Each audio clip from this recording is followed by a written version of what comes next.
안녕하십니까. 미래자산관리연구소의 신상열 수장입니다. 오늘은 상환우선주, RCPS, 제가 이제 상환우선주라고 써놨는데, 정확하게 말씀을 드리면, 이제 상환권과 전환권이 있는, 그래서 상환전환우선주입니다. 그래서 상환전환우선주에 대해서 좀 알아볼 건데요.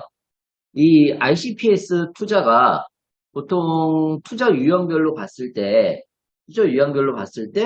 보통주 투자보다 훨씬 더 많습니다. 그 이유는 조금 이따가 말씀을 이제 조금 더 상세하게 드리겠지만은, 이 상환 전환 우선주 투자를 하는 것이 투자자의 입장에서 훨씬 더 유리하죠. 유리하고, 물론 이제 긍정적인 측면도 있고 부정적인 측면도 있습니다만은, 어쨌든 정보의 비대칭, 굉장히 중요한 얘기입니다. 이거는 사실은. 왜냐면, 이게 정보의 투자에 있어서도 마찬가지고, 뭐, 모든 게 다 마찬가지입니다.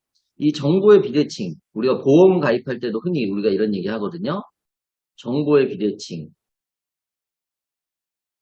정보의 비대칭이 발생할 수밖에 없는 거죠. 왜냐면, 예를 들어서 이제 기술을 갖고 있는 뭐 4차 산업혁명 기술을 갖고 있는 기업의 투자자가 투자를 한다. 물론, 이제 여러 전문 그죠? 인력들이 옆에 이제 있겠지만은, 그러니까 자문단이라고 할 수가 있겠죠. 뭐 변호사도 있을 수 있고, 뭐 회계사도 있을 수 있고, 있지만은 사실은 그 기업만큼 그 기업의 내부 사정을 잘 알고 있고, 또 그 업종과 또 그 나중에 이제 그 매출에 대한 어떤 그 확신, 그리고 또 우리는 예를 들어 이런 얘기를 해요. 재밌는 얘기인데, 그 보통 우스갯소리로 투자를 어떻게 하십니까? 투자자는 어떤 사람이 투자자가 돼야 됩니까? 뭐 돈 많은 사람 혹은 뭐 자본이 많은 뭐 똑같은 얘기죠. 자본이 많은 사람 혹은 뭐 남을 도와주기를 좋아하는 사람. 스타트업을 주로 투자한다는 것은 사실은 그런 마음이 이 정도는 있어야 된다고 저는 보고요. 어쨌든 간에 그런 얘기를 하면서 이제 뭐 예를 들어서 이제 관상쟁이다. 이 관상쟁이라는 말은 뭐예요? 투자자는 관상쟁이다.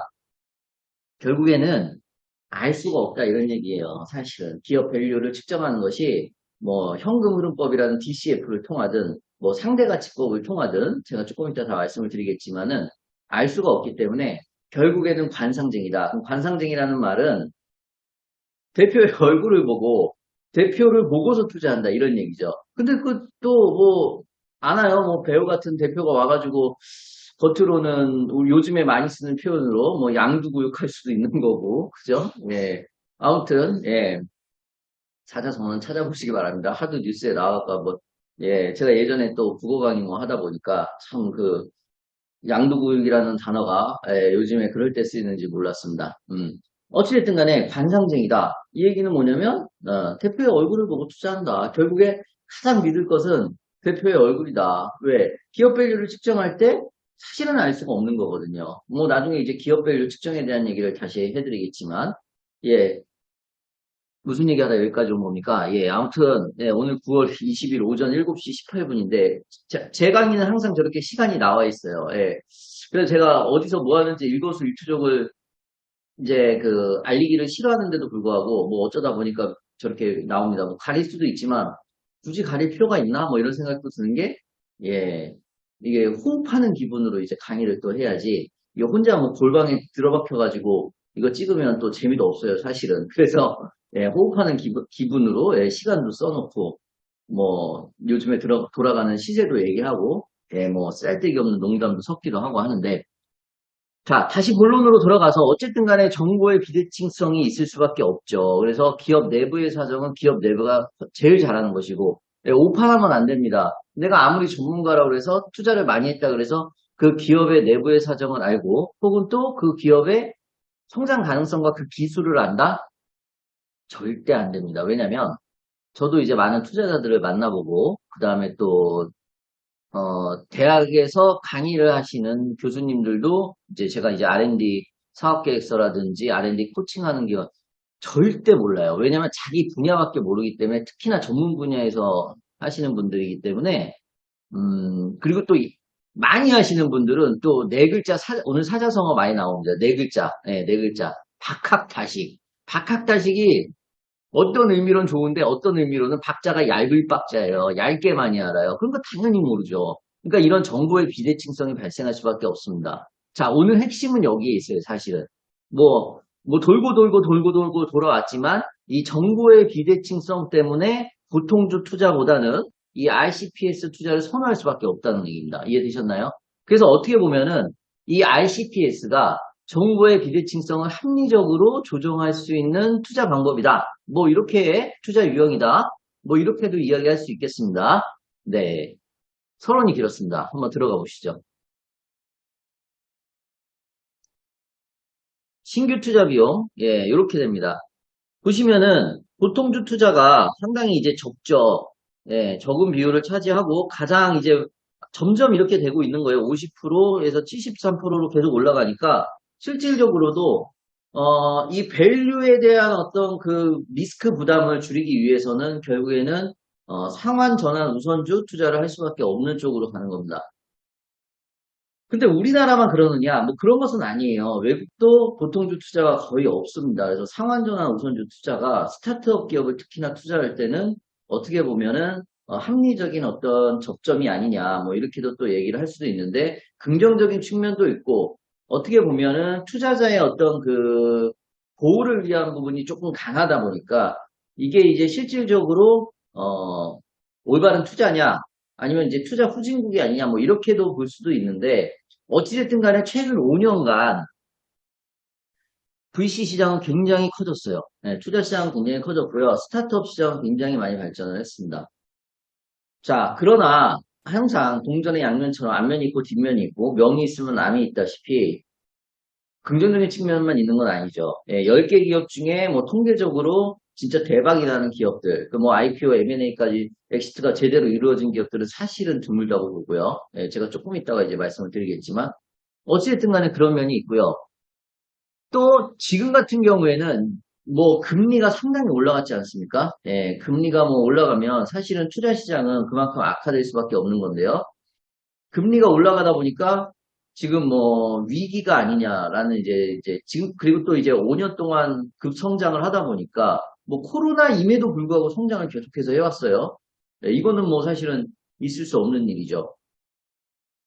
뭐 이제 업종에 따라서 이제 뭐 코로나인데 뭐 반사 이익을 봐서 뭐 하고 또 성장한 기업이 있고 하지만은 결국에는 어쨌든 간에 5년 동안 지속적으로 성장을 해왔습니다. 그러다 보니까 지금은 오히려 이제 상당한 위기를 겪고 있는 것이 아니냐. 그리고 투자가 확실히 금리가 오르면서 확 줄었거든요. VC 시장이 굉장히 침체됐고 기업 밸류를 측정하는 데 있어서 상당히 엄격한 잣대를 들이댑니다. 그러니까 사실은 스타트업 입장에서는 높은 밸류를 받는 것이 좋으나 지금은 그렇게 또 시기상 좋은 것은 아니에요. 좀 언제든 제가 얘기했잖아요. 이제는 자금 조달이 중요하지 않아요. 이제 보리골짝 시절처럼 뭐 지인 돈으로 사업하는 시대는 끝났습니다. 이제는 자금 조달은 내가 얼마든지 노력하면은 저는 받을 수 있다고 보고요. 그러기 위해서 이제 뭐 컨설턴트들도 있을 수도 있고 본인이 직접 알아봐서 발로 뛰어서 발품 팔면 언제든지 옛날에는 다 지인이죠. 근데 지금은 그렇지가 않습니다. 그래서 지금은 얼마든지 투자를 감소하는 정부 지원금이 있어요. 정부는 투자를 감소하는 게 아니라 손실을 감소하는 거예요, 사실은. 왜냐면 미국도요, 10개 기업 중에 통계적으로 실리콘밸리에서도 투자를 하게 되면 1.5개 기업밖에 성공하지 못합니다. 우리도요, 뭐 442 법칙이 있어요. 442 법칙. 4개는 필연적으로 망합니다. 10개 투자하면. 실제 그래요. 4개는 그냥 쏘쏘. 그나마 2개가 성공하는 거 뭐. 그러면 10개 기업을 정부 투자, 뭐 모태펀드를 통해서 투자한다고 하더라도 결국엔 알고 있는 거예요. 그러니까 자금 조달이라는 것은 너가 손실 볼 걸 알면에도 불구하고 리스크가 있음에도 결국에는 거시적인 측면에서 스타트업을 양성해야 되고 결국에는 기술 강국으로 가야 되기 때문에 알고 있음에도 자금 조달을 해준다는 얘기죠. 실패해도 해줘요.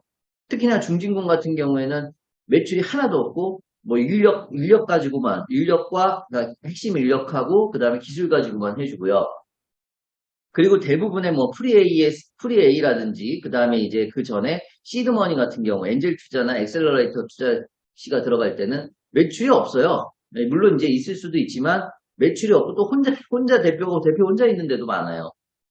네.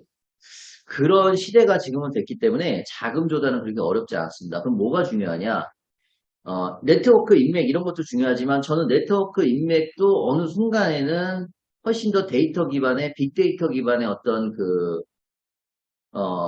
투자자가 빅데이터 기반을 해서 그 기업을 고르는 시대, 스타트업을 고르는 시대가 올 거고요. 스타트업은 그 데이터가 결국에는 이제는 관상을 보는 것이 아니라, 그 기업을 대표하는 것이다. 이렇게 이제 보여줍니다. 그러면 네트워크도 중요한 요소 중에 하나지만은 조금 더 아래로 내려간다. 그럼 가장 중요한 건 타이밍이에요. 저는 제가 이제 많은 경험을 하다 보니까 뭐 투자도 많이 했지만은 예전에 이제 사업도 제가 일부 했고 또 그 사업을 안 했으면 제가 지금 이 자리에 없었겠죠. 예. 사업이 망해서 예, 컨설턴트의 역할을 하고 예, 이런 이제 자금 유치 뭐 이제 예, 그때 당시 경험을 빌어서 R&D 뭐 이런 것들을 지금 하고 있는 건데 안 망했으면 계속 사업하고 있었겠죠. 예. 그래도 제가 일찍 어린 나이에 망했기 때문에 망한 건 사실 아니고 접었기 때문에 다시 이제 디지털 전환처럼 전환할 수 있었어요. DX처럼. 예, 저 근데 한 번 또 전환할 수도 있습니다. 제가 직업을 자주 바꿔요. 어쨌든 지금 하는 일은 이거니까. 예. 자, 무슨 얘기하는 겁니까, 지금? 아무튼, 타이밍이다. 그래서 타이밍이에요. 그, 스마트폰 얘기도 많이 하잖아요. 스티븐 잡스가 있었던 거는 반도체 산업이 그만큼 발전했기 때문이고요. 그만큼 뭐 디자인적으로나 그만큼 사람들의 인식이 많이 발전했기 때문에 아이폰이 나와서 사람들의 인식을 바꾼 게 아니에요. 물론 그럴 수도 있죠. 기술이 선행하냐? 이건 뭐 철학적인 얘기인데, 예. 기술이 사람의 인식을 바꾸냐? 사람의 인식이 기술을 바꾸냐? 이거는 이제 뭐 또 다른 이제 논쟁거리긴 하지만 어쨌든 간에 선행되는 그런 요소들이 있어서 그 적절한 타이밍에 아이폰이 나온 것이죠. 이해되셨나요? 예. 그래서 결국에는 이 투자에 있어서도 타이밍인데 무슨 얘기냐? 지금은 타이밍이 그렇게 좋지는 않습니다. 예를 들어서 시대적으로도 시기적으로도 좋지는 않지만 바이오 산업 같은 경우에는 지금은 많이 비중이 떨어졌어요. 투자 비중이 떨어졌고요. 바이오 산업 같은 경우가 뭐 한 2년 전만 해도 25% 30%의 전체 산업 중에서 그렇게 투자를 했었어요. 근데 지금은 15% 17%도 안 될 거예요. 지금 더 떨어질 겁니다.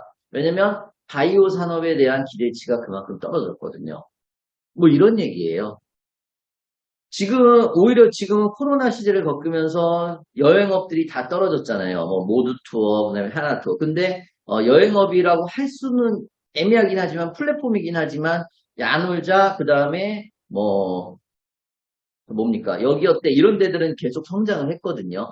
예, 그리고 플랫폼 사업을 통해서 여행업을 병행하고 있는 데는, 예, 매칭하고 있는 데는 계속해서 성장을 했거든요. 오히려 그런 쪽이 성장이 하다 보니까 오히려 플랫폼이나 서비스나 유통 쪽에서는 훨씬 더 지금은 투자를 많이 해주는, 기업 밸류를 훨씬 더 높이 쳐주는 그런 때입니다. 그러니까 제 개인적인 생각으로는 전 바이오가 엄청 그렇게 뜰 때도 저는 거품이라고 봤고요. 그리고 제조는 기본적인 구조의 틀을 못 벗어나고요. ICT도 결국에는 기술의 발전에 의해서 결국에는 하락할 수밖에 또 다른 기술로 대체될 수밖에 없고요. 결국에는 제가 생각했을 때는 유통이에요. 유통과 서비스를 원래도 옛날 고리골적 시절부터 유통과 서비스를 이거 괜히 봉이 빈선달이 왜 나옵니까? 그죠? 그러니까 사람들은 생각을 안 하는 거예요. 아니 지금 봐요. 그게 아니라 유통과 서비스는 그걸 장악하면 모든 걸 장악할 수 있어요. 제 생각에는. 결국에는 바이오도 마찬가지고 ICT도 마찬가지고 결국에는 그 유통과 서비스가 결국에는 그 안에 핵심적인 게 들어가야 돼. 그게 바로 이제 사업화 마케팅이고 그게 뭐 해외 진출 전략이고 뭐 이런 이제 이름만 바뀐 거지. 결국에는 그 부분이 모든 사업의 핵심입니다. 그게 모든 엑시트로 가는 과정의 핵심이고요. 저는 그렇게 생각을 해요. 예. 뭐 제가 뭐 허생원도 아니고 공의 김선달도 아니지만 왜 그런 이제 고전 문학이 고전 문학? 예, 고전 문학이 왜 살아 숨쉬는가? 전 국어교육 전공한 적이 있거든요. 네. 그런 생각을 요즘 시대를 보면서 많이 합니다.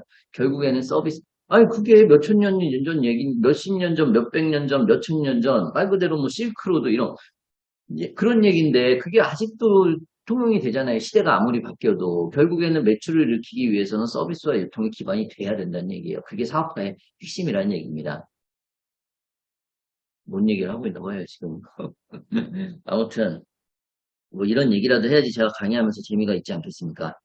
자, 상환 우선주로 들어가겠습니다. 그래서 뭐 이 개념을 정확하게 외우실 필요도 없고 어쨌든 간에 이제 우리 스타트업 기업 대표님들도 이 강의를 보시고, 그 다음에 또 투자 유치를 하시는 분들도 보시고, 그 다음에 이제 컨설턴트 분들도 보시니까, 어쨌든 제가 강의를 한다라는 것은 제 관점이 들어가는 거거든요. 뭐, 이거를 그냥 줄줄이 읽으려 그러면 어차피 독서를 하시면 되는 거고, 인터넷을 찾으시면 되는 거죠. 뭐, EH카의 역사란 무엇인가를 보면, 그죠? 예, 끊임없이 이제 재생산되듯이 과거와 현재가 만나가지고, 저도 마찬가지로 강의라는 것은 결국에는 제 관점이 여기에 해석이라는 것이 녹아날 수밖에 없는 것입니다. 그러니까, 이걸 외우시기보다는, 제 강의를 통해서 어떤 그 관점, 어떤 해석, 이런 것들이 또 뭐, 제가 다 맞는 말 하는 것은 아니니까, 제가 그리고 또 강의하면서 오류가 많아요. 왜냐면 제 생각대로 얘기하는 사람이라, 그러다 보면 또 이제, 강의를 들으시는 분들이 또 많은 생각을 또 하시면서 다시 또 고민해보는 뭐, 시간을 또 가지면 더 좋겠고요. 자, 상환 전환 우선주. 어렵게 생각하지 마시고요.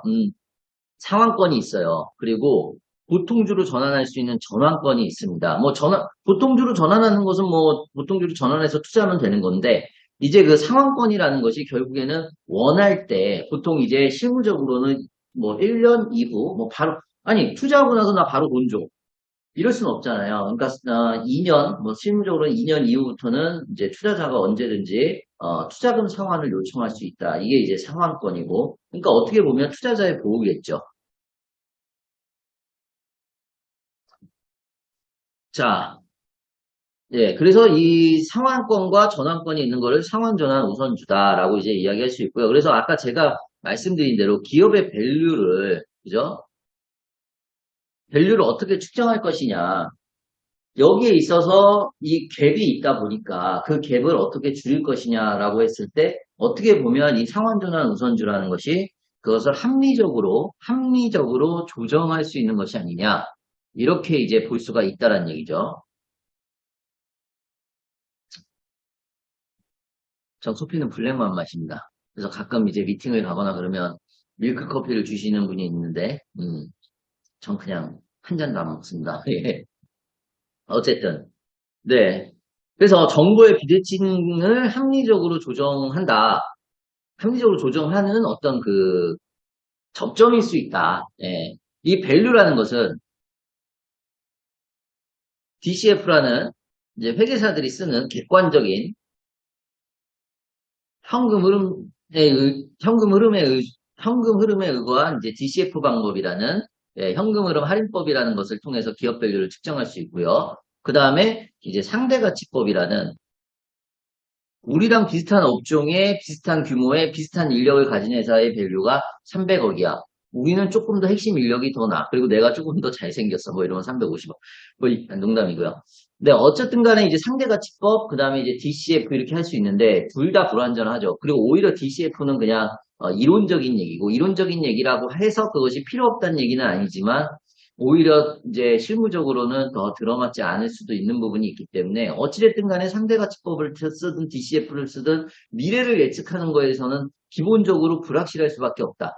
자, 더 중요한 것은 불확정성의 원리 아시죠? 하이젠베르크의 불확정성의 원리라는 것도 있고 그 다음에 뭐 나비 효과라는 것도 있고 왜 그런 얘기를 드리냐면 현대 사회는 더 불확실할 수밖에 없다. 왜? 인풋에서 아웃풋으로 나가는 과정이 여러 가지 복잡하고 여러 가지 그 데이터로 지금 빅데이터 시대긴 하지만은 훨씬 더 복잡한 사회 속에서 우리는 살고 있다. 불안정한 사회 속에서 살고 있다. 아니, 그게 예측이 됐으면 지금 코로나 이후에 이 고금리를 예측했어야 되겠죠. 물론 일부 예측한 학자들은 있지만 그럼 왜 이렇게 뭐 자이언트 스텝이니 뭐 지금은 몬 스텝이라고 합니다만은 예.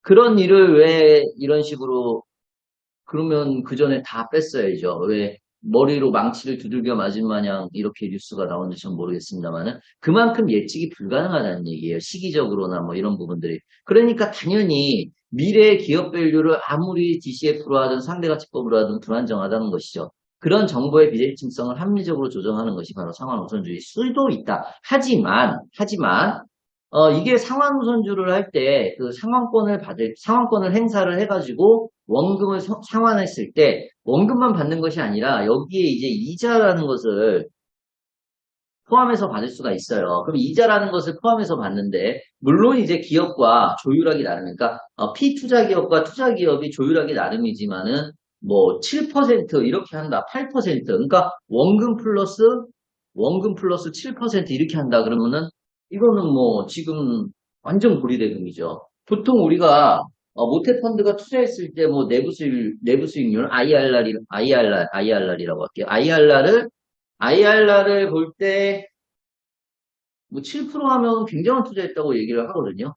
근데 여기에서 지금 상환우선주 해가지고 원금 상환하지, 원금 돌려받지, 7% 이자 받으면 이거 고리대금업자죠. 뭐 이런 이제 암도 있다. 이런 명도 있지만 암도 있다. 항상 인생은 양면이다. 뭐 이렇게 이제 또 생각을 해보실 수가 있다. 그런 말씀을 좀 드릴 수가 있겠습니다. 그러니까 어찌됐든 간에 투자라는 거에 대한 리스크를 감수하고 투자하는 거 아니냐. 뭐, 그렇게 보면은 투자자는 당연히 손실을 볼 수도 있는 건데요. 그잖아요. 모든 투자의 기적은 본인한테 있어요. 뭐, 그러니까, 뭐, 하이 리스크, 하이 리턴 아닙니까? 자, 근데 어찌됐든 간에 스타트업을 투자했을 때는 리스크가 더 큰 거죠. 그랬을 때, 이런 어떤 상환전환 우선주가 기업 밸류를 갑자기 뭐 아무 매출도 없는 기업을 막 20억, 30억, 50억 때리잖아요. 그랬을 때 이 상환전환 우선주를 통해서 이 이자를 받고 원금을 상환할 수 있다라고 하지만 한편으로는 이 상환을 하는 것은 이익잉여금에서 해야 돼요. 그러니까 상환 가능 이익이 있어야 돼요. 상법상 상환 가능 이익이 있어야 됩니다. 그 상환 가능 이익은 이익잉여금에서 나오는 거예요. 그 얘기는 뭐냐면 이익잉여금이 나고 있으면 사실은 투자자가 그것을 이제 상환을 요구하지는 않아요. 일반적으로. 왜냐면 이익이 난다는 얘기는 회사가 점점 커지는 거고, 일부에 내가 이자를 받으려고 요 기업에다 투자한 것은 아니기 때문에, 그러면, 실질적으로 이 상환권을 행사한다는 건 투자가 실패했다는 얘기고요. 이제 상환권을 행사한다는 얘기는 이제 이익잉여금에서 받는다는 얘기인데 이익잉여금이 나고 있는 회사에서 상환권을 행사해서 돈을 받을 가능성은 없죠. 왜? 더 높은 가치, 더 높은 수익을 볼 수가 있기 때문에 좀 더 기다리면. 하지만 어찌됐든 간에 이사사라고 제가 아까 말씀을 드렸죠. 그래서 10개 투자하면 2개는 망하고 4개는 망하고 4개는 그저 그렇고 2개가 이제 성공하고 IPO를 하거나 이런 거기 때문에 통계적으로도 이거에 대한 리스크를 어느 정도 줄이고 지금같이 시장이 안 좋을 때 어찌됐든 간에 성장하면서 이제 쭉 이제 리스크를 좀 줄일 수 있는 부분이고 그 다음에 기업 밸류는 기업의 정부의 비대칭성에 있어서 기업의 입장에서는 밸류를 굉장히 높게 받고 싶어 할 거고요. 그 다음에 투자자의 입장에서는 기업의 가치를 어느 정도는 낮춰서 지분율을 갖고 가고 싶어 할 거고요. 그러면 예를 들어 이런 건 있어요. 보통주로만 한다. 그러면 당연히 성과는 좋겠죠. 왜냐하면 기업 밸류를 다운시킬 수밖에 없어요. 굉장히 뭐라 그럴까 까다롭게 기업 밸류를 하고 굉장히 협상의 과정에서 오래 갈 수가 있습니다. 왜냐면 보통주는 리스크가 많잖아요. 보통주로 투자했을 때는 상환전환 우선주보다. 그러니까 오히려 상환전환 우선주는 나중에 리픽싱이라는 과정도 통할 수도 있고 그 다음에 상환권을 행사할 수도 있고 그러다 보니까 오히려 초기에 밸류 측정에 대한 부담이 없어서 이제 밸류를 좀 더 높게 가져가면서 협상의 과정에서 훨씬 더 매끄럽게 빨리 할 수도 있습니다. 네, 그런 장단점이 있다라는 거. 그래서 이 밸류의 차이를 합리적으로 조정할 수 있는 것이 아니냐. 합리적 저점이라고 한번 제가 얘기를 해볼게요. 이렇게 할 수도 있고요. 그 다음에 이제 유동성의 문제인데 초기, 중기, 후기 이렇게 나오면 초기는 보통 이제 우리 R&D는 보통 R&D도 마찬가지로 초기 창업 패키지 하면 보통 3년이니까 초기는 이제 3년으로 보고 중기는 이제 5년으로 보고 이제 후기는 이제 7년 뭐 이렇게 보는 건데 이제 보통주로 투자했을 때는 이제 3년에서 5년, 7년, 10년까지 기다려야 되는 경우잖아요. 그러면 상당히 뭐라 그럴까 회수하고 재투자 이런 선순환의 과정이 길어지잖아요. 그러다 보니까 유동성의 문제가 생기죠. 투자자 입장에서는. 그러면 상환전환 우선주를 투자하게 되면 조금 더 이 유동성의 문제에 대한 리스크를 줄일 수가 있다. 이렇게 보는 거죠. 잘 이해가 되시죠? 예. 자, 이제 실질적으로 이제 프리머니, 이제 투자 받기 전 포스트머니, 그 다음에 이제 투자 받은 후인데 이제 50억에 주당 10,000원에 해갖고 밸류를 측정하고 투자 금액을 이제 5억을 들어갑니다. 그러면 이제 투자 시점에 지분율을 이제 9.1%를 가지고 들어가는 경우죠. 이제 실제 사례를 가지고서 이제 우리가 한번 보면 그래서 상환 청구권은 이제 계약서 이렇게 다 써요. 효력 발생일로부터 2년 후부터, 그러니까 뭐 1년으로 하든 2년으로 하든 3년으로 하든, 우선주 전부 또는 일부에 대해서 상환을 청구할 수 있다. 그리고 뭐, 여기 써 있잖아요. 이익잉여금의 한도 내에서 최대한 상환할 수 있다. 그러니까 이익잉여금이 사실은 나는 거는 나야 되는 거죠. 자, 여기가 중요해요. 상환 금액은 원금과 상환일까지의 8%를 적용한다. 그러니까 원금을 찾고, 그 다음에 플러스해서 8%. 상당히 높은 금리죠. 배당금이 있을 경우에 중간에, 그러면 이제 이거는 이제 차감한다. 이렇게 나오는 건데, 그러니까 요런 부분들이 1%로 할 수도 있어요. 협상하기 나름이죠. 기업 밸류를 높게 측정하고 1%로 하든, 낮게 측정하고 1%로 하든지, 기업 밸류를, 그래, 내가 높게 줄게. 대신 리스크는 내가 이거 상환 청구권을 행사했을 때 금리로 내가 리스크를 좀 해지할게. 이럴 수도 있는 거잖아요. 그건 이제 협상하기 나름이 되는 거죠. 이런 식으로. 네. 그러니까 이렇게 높은 금리를 적용하게 되면 부작용이 있을 수 있습니다. 뭐 7%, 6% 이렇게 얘기하시는 분들도 있는데 그렇게 되면 생각보다 부작용이 발생할 가능성이 좀 있다. 네, 그런 생각이 들어요. 전환 청구권은 자 ICPS의 보통주로의 전환 비율을 뭐 한 주당 보통주 1주 뭐 이렇게 해도 되고 뭐 한 주당 보통주 2주 이렇게 하는 경우도 있고 여러 가지 조건을 걸어서 전환할 수도 있습니다. 그래서 언제든지 뭐 보통주 전환할 수 있다. 그래서 상환 전환 우선주가 되는 겁니다. 이런 식으로. 그래서 이게 ICPS 이렇게 이제 되는 거고요.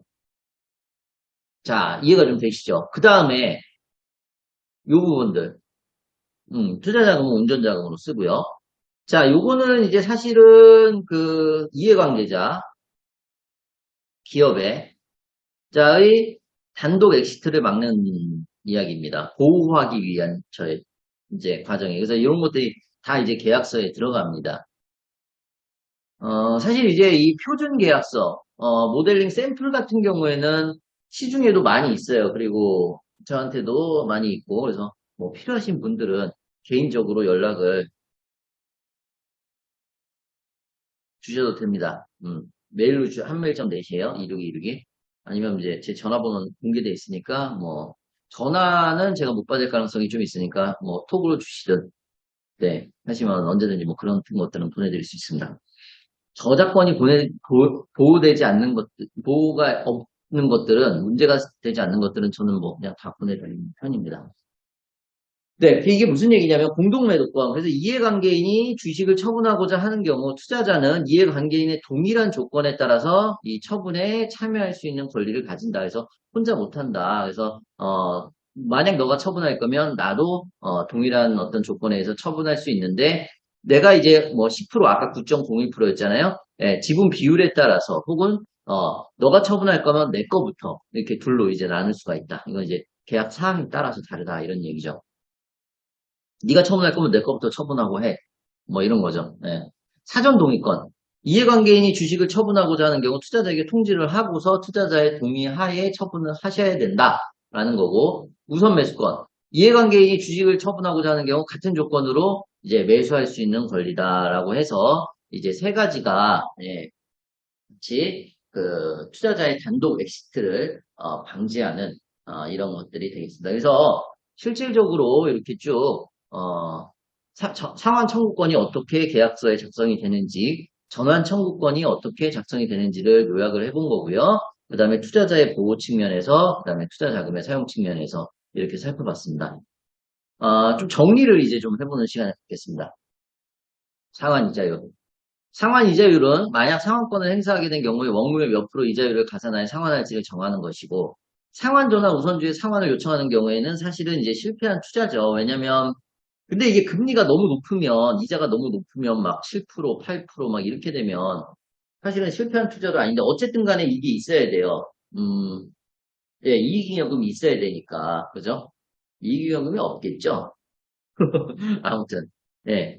하지만 이제 그 최소한 이게 상법상 이익잉여금에서 해야 됩니다. 예.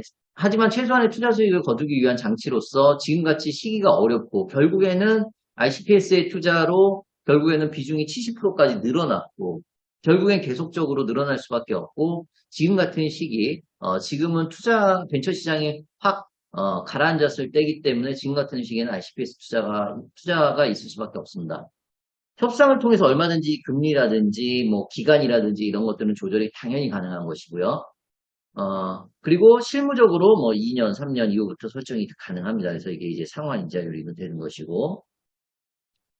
그 다음에 이제 리픽싱 얘기를 이제 뭐 간단합니다. 우리가 기업 밸류 측정에 있어서 이게 이제, 뭐라 그럴까. 처음에 기업은 정보의 비대칭성이 있다고 그랬잖아요. 보험도 똑같죠. 내가 아파. 근데 병원을 안 가요. 병원을 안 갔으면 몰라요, 사실은. 어디는 몰라요. 보험사는 몰라요, 사실은. 나는 알아요, 내가 아픈 거, 예를 들어서. 그럼 나는 알지만 보험사는 모르잖아요. 그럼 보험사도 정보의 비대칭성을 막기 위해 여러 가지 제약 조건과 여러 가지 검사를 하잖아요. 그죠? 예, 약관에도 규정을 정해두고. 똑같아요. 기업의 내부 사정은 기업 자신이 제일 잘 아는 것이죠. 예. 그러다 보니까, 이 리픽싱, 그러니까 기업은 높은 밸류를 갖고 싶어 하고, 뭐 예를 들어 100억. 근데 투자자는 뭐 80억을 받고 싶어 하고. 그럼 이제 예를 들어서 상대가치법으로 왜 100억이냐를 했을 때 동종업계에 이렇게 몇 년이 지났더니 매출이 얼마 나오더라. 매출이 50억 나오더라. 그럼 우리도 그렇게 할 수 있다. 오케이, 해. 대신 못하면 조정하자. 밸류를. 이렇게 되는 거예요. 그게 바로 리픽싱입니다. 합리적이죠. 예. 그래서 매출액이나 영업이익 등 특정 실적 달성을 뭐 IPO 조건을 달 수도 있고요. M&A 조건을 달 수도 있습니다. 어찌됐든 간에 특정 실적 달성을 조건으로 명시하고 이를 달성하지 못하면 전환 가격을 미리 정한 비율대로 낮춰. 원래는 아까 보시면은 10,000원이었어요. 여기가 예, 발행 가격이 10,000원이었어요. 주당 발행 가격이 10,000원인데 이게 원래는 발행 가격하고 전환 가격하고 같거든요. 근데 발행 가격이 10,000원인데 실적이 못 미치면 전환 가격을 뭐 7,000원, 그죠? 뭐 8,000원, 뭐 이런 식으로 다운시켜 버리는 거예요. 그럼 기업 밸류 자체가 확 낮아지죠. 맞잖아요. 여기는 이제 50억인데, 그죠? 예, 7,000원으로 하게 되면은 35억이 되는 거죠. 근데 주식 수는 그대로기 때문에, 자, 35억으로 낮아졌지만 주식 수는 그대로예요. 그러면 이제 지분율이 높아지죠. 이런 식으로. 그게 핵심입니다. 그래, 높게 줄게. 음. 투자 당시에 인정해준 밸류와 관련이 있고요. 예상 실적은 이제 역시 또 투자 밸류와 관련이 있는 것이고요. 당연하죠. 예. 그래서 내가 너를 상대가치법 뭐 그런 법이 아니더라도 어찌됐든 간에 IR이나 이런 것들을 통해서 미팅을 통해서 매출이 그만큼 발생할 수 있대. 오케이. 그러면은 50억. 그 매출 전제하에. 예. 그러니까 예상 실적이 투자 밸류와 밀접한 관련이 있는 거고요. 전환 가격과 발행 가격이 달라지는 거죠. 이제 리픽싱을 통하게 되면. 70% 이내가 이제 상법에 정해져 있습니다. 그 이하는 못해요. 예. 그러면 이제 예를 들어 이런 조건들이 있는 거예요. 40억에서 50억이다. 그러면 이제 오케이. 50억 이상이다. 그러면 이제 그냥 전환 가격과 발행 가격이 같아지는 것이고 못하면 9,000원. 30억, 40억이다. 그럼 8,000원, 7,000원. 그럼 90%, 80%, 70% 이렇게 되는 거죠. 맞죠? 그러면 45억, 밸류가 40억, 30억, 35억 이렇게 되나요? 아까 그 표의 예시로 보면은 원래는 50억 됐던 것들이 다운이 되는 거죠. 그럼 투자 밸류가 이렇게 낮아지는 것이고요. 그럼 주식수가 많아지기 때문에 투자 금액보다 많은 지분을 얻게 되는 거죠. 이런 식으로. 그래서 이게 이제 상환전환 우선주. 예. 전환권을 갖고 우선권을 갖고 이해되셨죠? 자, 그래서 오늘은 상환전환 우선주를 가지고 제가 이제 강의를 했지만 사실은 최근에 벤처 시장의 동향 그리고 뭐 투자의 어떤 방법 투자자는 관상쟁이다. 예, 관상을 잘 봐야 됩니다. 근데 사실은 돌고 돌고 돌아서 믿을 거는 대표밖에 없습니다. 어쨌든 의사결정은 대표가 하고 대표의 의지와 대표의 그 역량 상당히 중요하다고 봅니다. 저는 다른 사람들보다 훨씬 더 그 대표의 역량과 사람을 보고 투자한다 그러잖아요. 저는 그걸 훨씬 더 많이 봐요. 그 사람이 어떻게 세상을 바꿀 수 있는가를 전 더 많이 봅니다. 네. 결국에는 네트워크, 그 다음에 그 경영 철학, 그 다음에 리더십, 그 다음에 기술의 어떤 정량적인 지표, 이 만드는 모든 것들은 결국에는 대표하고 관련이 있어요. 그래서 오히려 지금도 정치적으로도 대통령이 한 명 바뀌는 게 오히려 과거보다 독재 정권은 아니지만은 훨씬 더 세상을 바꿀 수도 있어요. 뭐 저는 투자 안 해요. 아, 투자가 아니라 저는 사실은 투표 안 해요. 잘. 네. 약간 귀차니즘적인 성향이 있고 아나키즘적인 성향도 있기 때문에 저는 뭐 정치적 성향이 아예 없어요. 하지만 어쨌든 간에 그만큼 대표가 중요하다. 이런 말씀을 드리고 싶고요. 자, 벌써 이제 9월이 지나가고 이제 이번 주말이면 찬바람이 붑니다. 내년도 계획들 잘 세우시고 또 궁금하신 점이 있으면 언제든지 또 이메일이나 카톡을 통해서 해주시고요. 음, 오늘 강의는 여기까지 하고요. 현장에 오시면은 훨씬 더 또 좋은 강의로 또 더 많은 이야기들을 제가 해드릴 수 있어요. 현장에서는 제가 더 신이 나서 강의를 하거든요. 그래서 항상 제가 운영하는 법인 사관학교 그 컨설턴트 분들, 대표님들 많이들 성원해주고 계시거든요. 10월 달에도 강의가 있으니까 많이들 성원을 해주시고요. 이 시청을 하시고서 꼭 구독과 좋아요 눌러주시고 제 강의만 쭉 이렇게 들으셔도 아마 그 기업, 스타트업 기업들이라든지 컨설턴트 분들은 이제 정말 이 맥락을 잡으실 수 있을 거예요. R&D, 그 다음에 자금 조달, 그 다음에 투자, 뭐, 그 다음에 제가 이제 세무나 재무 쪽도 제가 강의를 또 하니까 전반적으로 다 잡으실 수 있어요. 그리고 또 정보 전달이 목적이 있는 게 아니라 제 가치관을 전달하는 데 목적이 있어요, 강의는. 그래서 정보 전달과 함께 올바른 가치관으로, 기업을 성장시키고 성장하고 또 컨설팅 하실 수 있을 겁니다. 자, 오늘 강의는 여기까지 하겠습니다. 감사합니다.